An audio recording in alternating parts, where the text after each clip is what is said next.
திருப்பத்தூர் காய்கறி சந்தையில் காய்கறி வியாபாரிகளிடம் துண்டு பிரசுரங்களை அதிமுக பொதுச் செயலாளர் எடப்பாடி பழனிசாமி வழங்கி வாக்கு சேகரிப்பில் ஈடுபட்டார். திருவண்ணாமலை நாடாளுமன்ற அதிமுக வேட்பாளராக களியபெருமாள் போட்டியிடுகிறார்.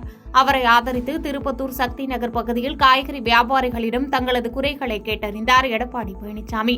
மேலும் துண்டு பிரசுரங்களை வழங்கி களியபெருமாளை நீங்கள் வெற்றி பெற செய்ய வேண்டும் எனவும் கேட்டுக் கொண்டார். அப்போது பெண்மணி ஒருவர் தமிழகத்திற்கு நீங்கள் கண்டிப்பாக முதலமைச்சராக வர வேண்டும் என நான் கடவுளை வேண்டிக் கொள்கிறேன் என தெரிவித்தார். இந்த நிகழ்வில் அதிமுக முன்னாள் பத்திரப்பதிவுத்துறை அமைச்சர் கே.சி. வீரமணி மற்றும் திருப்பத்தூர் அதிமுக நகர செயலாளர் குமார் மற்றும் அதிமுக முக்கிய நிர்வாகிகள் பலர் கலந்து கொண்டனர்.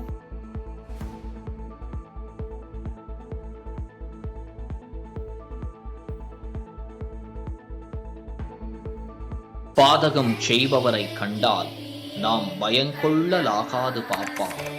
மோதி மிதித்து விடு பாப்பா, அவர் முகத்தில் உமிழ்ந்து விடு பாப்பா.